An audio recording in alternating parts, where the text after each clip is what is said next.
Ladies and gentlemen, welcome to Somewhat Scholarly. My name is Alan Hibbert.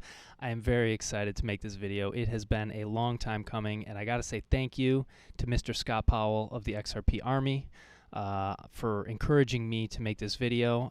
Thank you, Scott. I appreciate it. If you guys aren't following him on Twitter, I'll leave a link in the description so you can follow him. So let's get into the good stuff. What is the reason we are here? We're trying to answer the question, how does Bitcoin help poor people? And Scott encouraged me to make a reaction video to a video that was made by Mr. Sam I Am, Green Eggs and Sam on Twitter, I believe. I'll leave a link to his Twitter in the description as well. And in the last week or two, he made a 1-hour video. I believe it was called Bitcoin is Its Own Worst Enemy. And he basically analyzed some arguments made by Andreas Antonopoulos when he was on Tony's show, Thinking Crypto. And Sam basically broke down these arguments and poked holes in them. And there was one argument in particular that he made that I want to talk about today, which is basically that Bitcoin is too expensive to be used by poor people. And that, that's a pretty important point, right? Like the math isn't really going to work. And so I do want to break that down here. So this video that you can see on the screen, like this thumbnail, it's a 5-minute clip from his 1-hour video. And he released this separately. It's called Bitcoin Helps the Poor. So if you want to check that out, I will leave a link in the description. And basically he poses the question, how does Bitcoin, with average transaction fees of $1.50, help someone who only makes $1.25 per day, right? And there are over 1 billion people in the world that are living on $1.25 a day. It might be 1.3 billion, something like that. It's a lot of people. It's a lot of people, and it's almost half of people in the world, something like 3 billion, that are making only double this amount, $2.50 a day. And yeah, the math doesn't really make sense, right? Like if you're only making $1.25, you're not going to spend it in transaction fees and have nothing left over. So I do want to address the math here and sort of the logic and the main question of how does Bitcoin actually help poor people? So the most important thing is that we're not talking about moving existing transactions to the Bitcoin blockchain, right? I'm not talking about that. Andreas, I don't think, is talking about it. I don't think anyone's really making this suggestion because, yeah, the math doesn't work. Like, it just doesn't work. That's not really what people are talking about. What we're talking about, the reason that Bitcoin can lift people out of poverty is because of new economic opportunity. So I'm going to elaborate more on that point in just a minute. But before I get there, let me just say a couple quick things about transaction fees. They're not the most important points I'm going to make, and I don't want them to, seem like my main point, but I just want to go over them quickly. So the first thing is regarding, average transaction fee. I took this screenshot from bitinfocharts.com yesterday, and this is some information about Bitcoin transaction fees in the last 24 hours. And I want to call your attention to the second to last row here, the average transaction fee. For the last 24 hours, it was about $1.32. Okay, fine. It's more than a poor person makes in a day. That's definitely going to be too much to use Bitcoin. But what's interesting here is that you can see the breakdown in the histogram chart across the bottom of the individual transaction fees and how common each level of fee actually is. And you can see that the average of $1.32 is actually pretty far up the curve or up the distribution, and the vast majority of transactions are actually cheaper than average, which might be a surprise. So my reason for bringing this up is not to dispute Sam in this way at all. I mean, if people are spending $1.32 or $1.20 or $1, I mean, it does not appreciably change the math. So that's not my point. My point here is just that when the word average is thrown around, right, in news stories or in politics or just the media, whatever, it can be very misleading. The word average can be very misleading. So, the reason the average transaction is so high in the case of Bitcoin is because there are a few transactions that are extremely expensive, and they're so far to the right that they don't fit on this chart. $5, $10, $20, whatever it is. and that has the effect of pulling up the average. And so when you hear stories in the news about, oh, the average income, blah, blah, blah, or the average number of new cases, or whatever you're hearing about, if the word average appears, you got to be careful because it could be misrepresenting the underlying information. So it's, I used to be a professor at a university. I taught statistics, and that's the only reason I mention it. I can't resist an opportunity to help people, catch dangerous words when they hear them. And average is one such word. So let's just move on. All right, so using average is misleading. Another point is that the sender chooses the Bitcoin fee. So whoever's sending the transaction chooses the amount. It's not necessarily a fixed amount, right? Not everyone has to pay the average fee with every transaction. So if you want, you can send a transaction on the Bitcoin network and specify the fee amount to be 0. Now, you're going to have to wait around a long time because you're not really incentivizing the miners, the block producers, to process your transaction, but you can do it.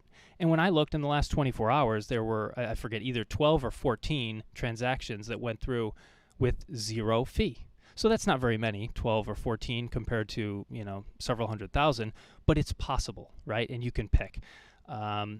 So that's just something to keep in mind, and it's relevant for what we're going to talk about in a minute. And finally, the third point is people can batch transactions. So just like in the most of the developed world, I should say, your employer doesn't pay you every single day, and it doesn't pay you, every single hour, right? Maybe your employer pays you once every 2 weeks or once a month or something like that. So it's essentially, you're batching your salary in that way, and it reduces the transaction fees for your employer, actually. So keep that in mind as we go through this. So getting back to the main question here, how does Bitcoin help poor people? Keep in mind, we're not moving existing transactions onto the Bitcoin network, right? The way that Bitcoin is going to help poor people is by allowing them to earn new sources of income, right? They get access to the global economy. This is so important. This is so important. This is how anybody gets lifted out of poverty. So the way any country, the way any person has ever gotten out of poverty ever is by connecting with somebody who has money and delivering them a product or service that they want. So the way the United States became a superpower from a poor set of colonies is by working hard and producing things that the rest of the world wanted and then shipping it to them. That's it. And that's the same way that any individual gets poor within a society. And the biggest problem with so much of the poverty around the world is that you have poor people surrounded by poor people, and they only can interact with each other. They're not connected to the global economy. So anything that will connect them to the global economy will give them new opportunities to earn new sources of income. And just something else I want to share about poverty in general is this fantastic documentary, Poverty Inc. And I saw it on Netflix a few years ago. I think it came out in 2014.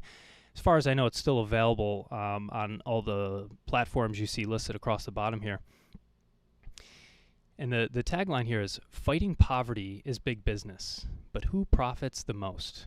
And it's a great question. And the documentary really makes you wonder if what you know about charitable contributions is correct, if what you know about poverty is correct, if helping poor people around the world through I don't want to name names of charities, but a lot of big name charities, a lot of small charities, if it's actually helping, or believe it or not, if it's actually hurting. And I would encourage everybody who is curious about poverty and alleviating it to watch this documentary. It is absolutely fantastic, and it will shift your worldview. Another thing I want to mention is this book written by a black man, and it's called Please Stop Helping Us, How Liberals Make It Harder for Blacks to Succeed. And he's basically talking about the United States, but it generalizes elsewhere. And it's not really about liberals. It's not a political argument at all. It's an economic one. And I included a review from Amazon. This is the first review, and it's really long. but it is valuable, so I am going to read it. And I don't know who wrote it. It was written by A, just the letter A, so we don't know, but it was somebody in the United States.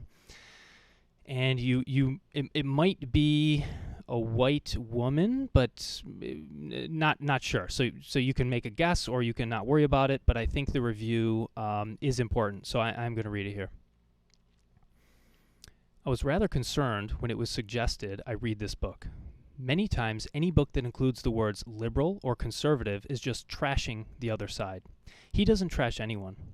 The only reason one political party is being addressed is because that's where these policies originated. He's been quite even-handed and does state that these policies start out well-meaning. As I read further, I really wanted to question his conclusions, except his points don't just fit one group. I found a lot of his points are pretty relevant to the poor underclass, which I grew up in, no matter what color you are. So that's why I think the author here might be white. I also found many of his points about these policies are also applicable to other movements. Feminism also went from a "you're strong and can do anything, go out and show them," to a more "you're a victim of other people" mentality. It's something that's always bothered me, because why would I identify with any group that told me I was dumber, weaker, or less capable than another group? Yet people across the nation buy into this idea. The more I read, the more I see how this applied among those I grew up with, and the more I can believe of what he says. He's only echoing everything I've ever seen. I think this is really a must-read, and I think it's relevant across racial lines. It's funny, as I was trying to dig myself up out of that life, I frequently have told others that the biggest barrier to my efforts were not people telling me to work for it, but people helping me. For years, I could tell others who argued with me about how helpful these programs were to please stop helping. It took me at least twice as long. I had a 2-year plan that took 6 years, even accounting for youthful zeal. It still shouldn't have taken more than 3, to work my way up with help. And had I known that, I'd stayed away from every bit of help I could.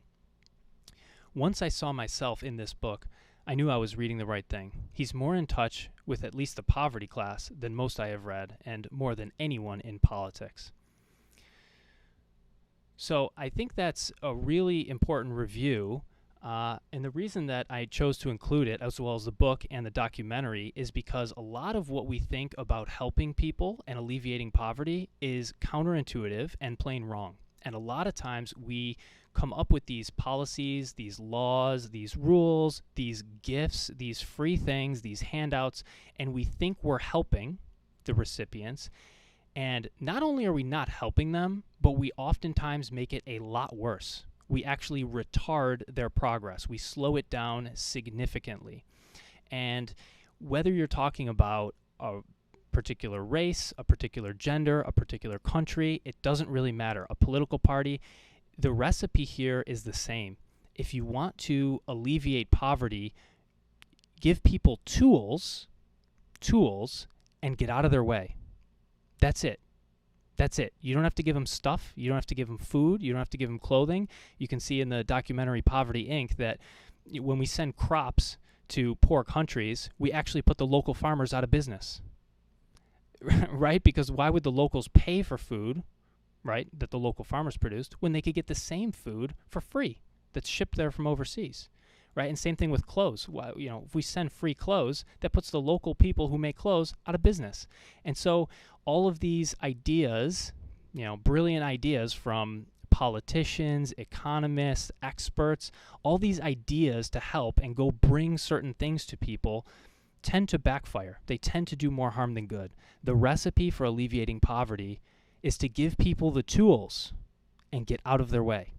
That's it. That's what Bitcoin is. That is how Bitcoin can help people get out of poverty.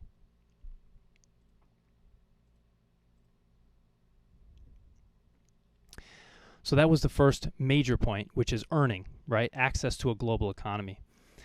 The second is saving, right? When you have Bitcoin and you use Bitcoin, you have a Bitcoin wallet, you can actually save your value.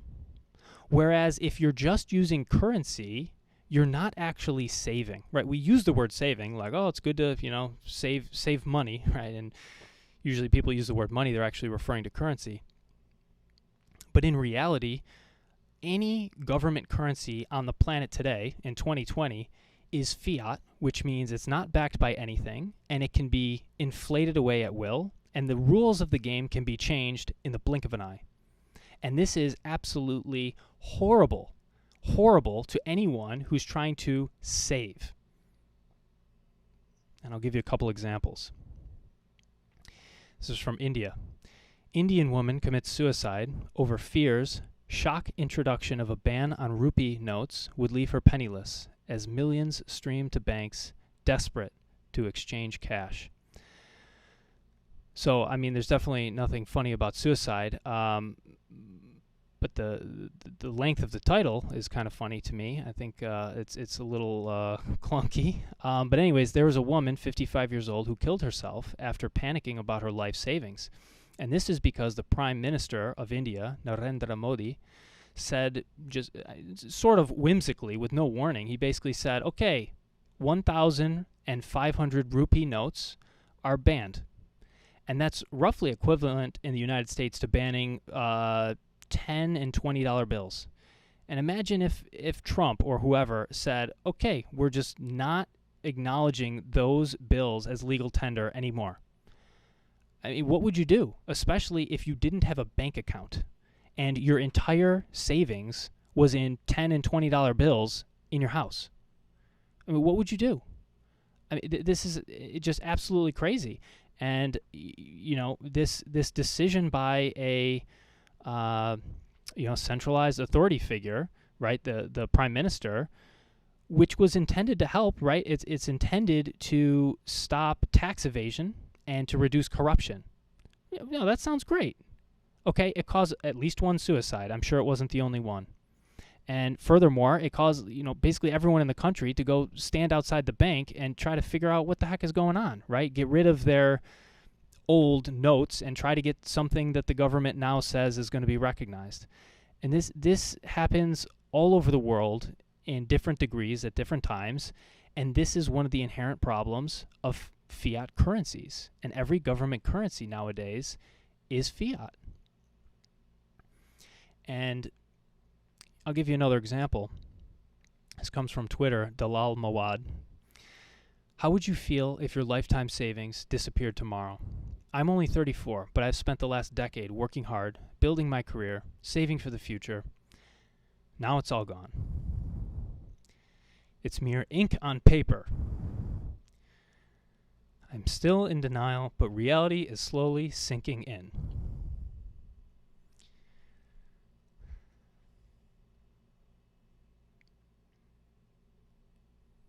And this is in Lebanon.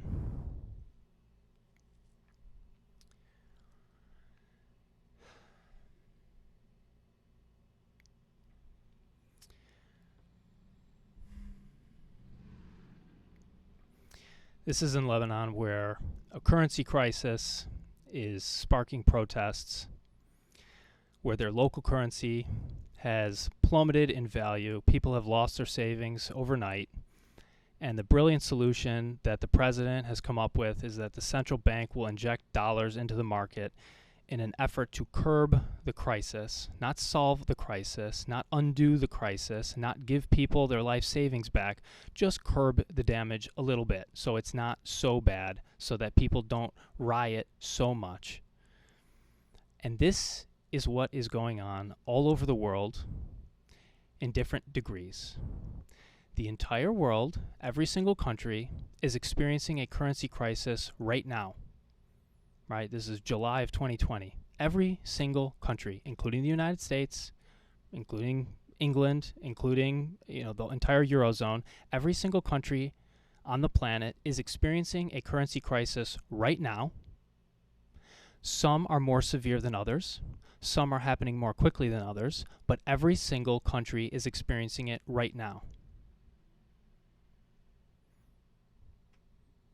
The problem with fiat currencies is that you cannot save your hard-earned money in a currency. You have to save money in a money. Throughout most of history, it's been gold. Now we have Bitcoin.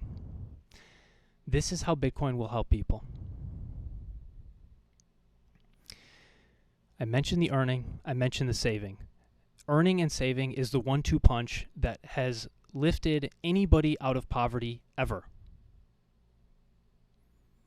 And this is the only thing that is going to do it moving forward. Give people the tools and get out of their way. A third benefit that comes later down the line is the ability to borrow. You get access to credit lines. And I'm not talking about decentralized finance and smart contracts and all that, although it, interesting, give it another decade or something and that may become commonplace. But what I'm talking about with Bitcoin in a very immediate sense is just peer-to-peer borrowing. So, if you strike up any type of relationship with somebody on the other side of the globe, you can say, hey, can I borrow some amount of Bitcoin, pay you back in 6 months, the interest rate is X, whatever, and you factor it in, and you consider the transaction fees and the wait times, and you do something that makes sense for both parties, for the buyer and the seller, right? You don't have a centralized entity that says the interest rate is X. Everyone has to use X, right? You don't have a centralized entity that says the minimum credit score is X.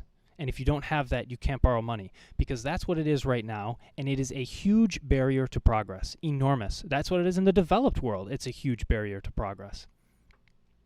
And Bitcoin allows people to go peer-to-peer, to go direct.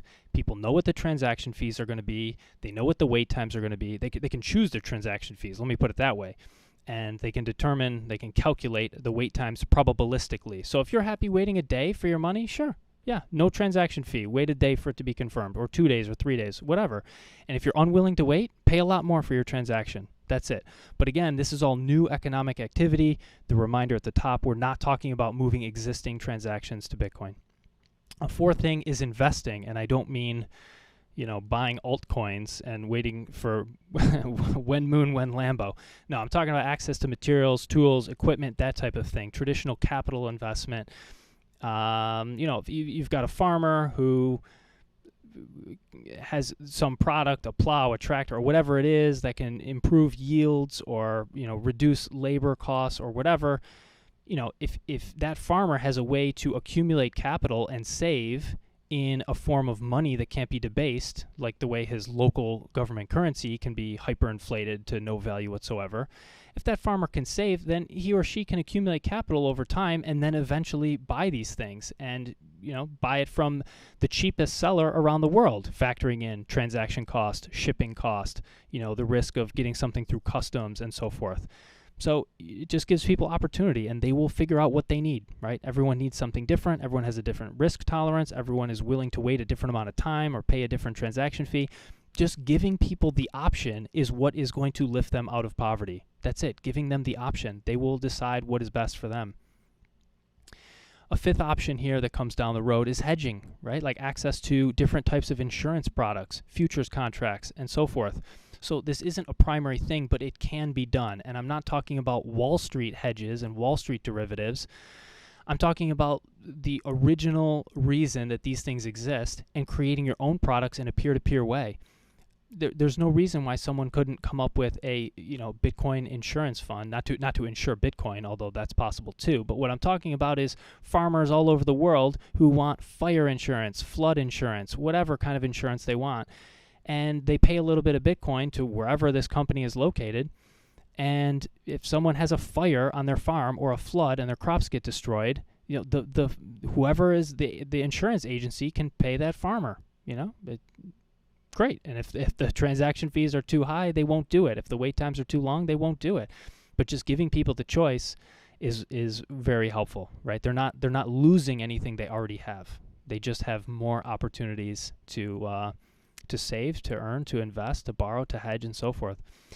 And a sixth point here is speculating, and it's certainly not my main point. I'm not talking about buying low, selling high, 100x return, buying Lamborghinis and that kind of stuff.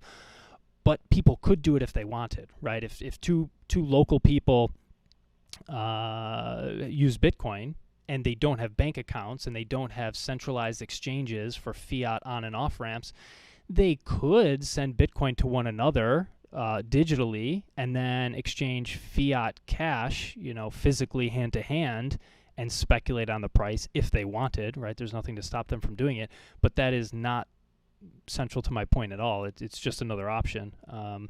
There's really no net benefit to doing that because it's a win-lose transaction. So there's no net benefit. I mean, it's might enrich one person at the expense of another, but it's certainly not going to lift people out of poverty in the long run. It's just another option. Maybe it's fun, like playing the lottery.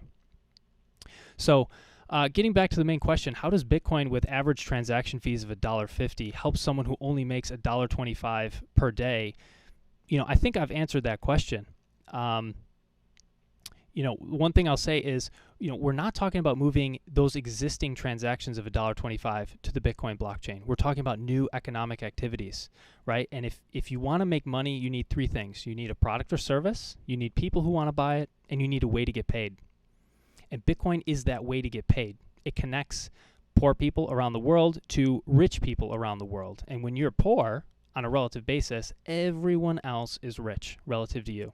So relative to someone making $1.25 a day, I'm a rich person. And who knows, if I want to learn a foreign language, maybe I'll find someone who speaks Swahili, right? And I pay them $1 in Bitcoin, and it costs me an extra $1 to send it to them. So it costs me $2, but they only get $1 worth of Bitcoin. But that's an extra $1 they didn't have before. That's an amazing deal. And all I have to do is speak their native language to me. What? Are you kidding? What an amazing way to make money. Or if I'm a journalist and I want to do a news story on Lebanon or India or somewhere around the world, and I don't want to travel to that country for any number of reasons, I can find someone who lives there, pay them Bitcoin, and they can take photographs or video and send it to me, and I can use that in my story. And for an extra $1, it's meaningless to someone in a rich nation to pay $1 or $2 or whatever the transaction fees are. And there are so many examples like this, infinitely many examples of what you can do, right? I don't know how to grow my own food, which sounds a little silly because almost everyone in the world, the majority of people in the world know how to grow food, but I don't, right? I always go to the grocery store, but I'm interested in starting a garden. So do I pay $100 to take a course at the local university or, maybe, or do I pay $5 to a farmer in Ethiopia to teach me what he's doing? That's pretty cool. Maybe I'll do that. And if it actually costs $6 because of the transaction fee, okay, it's way cheaper than $100. So there are so many possible examples, and it's not up to me to come up with them. It's not up to me to set the prices. It's not up to me to set the interest rates or say who's allowed to interact with who. No. That's the beautiful thing about Bitcoin is it's decentralized. If you don't want to use it, don't use it. And if you want to use it, use it. Use it however you want. Use it all the time. Use it every day. Use it once a year. Use it one time and then save it for 10 years. Whatever you want to do. That is the beautiful thing about Bitcoin. And the way to get people out of poverty, we have seen over and over and over again around the world throughout history, is to give people the tools to get out of poverty and get out of the way. That's it. So thank you guys. I hope you enjoyed this. Leave your feedback in the comments, and if there are other videos you want me to make, let me know, because I'm happy to do it. I'm happy to react to other people's videos. I'm happy to answer your questions directly. I have no idea how frequently I'll be able to make these videos. I'm hoping very often, maybe once a week, maybe twice a week. But the louder that you guys are, the louder I will be, the more frequently I will make videos. So please speak up. If you want to see my next video, obviously subscribe. And if you want to be one of the first ones to see it, you got to hit the notification bell and you'll find out right away. So thank you guys, and I will see you in the next video.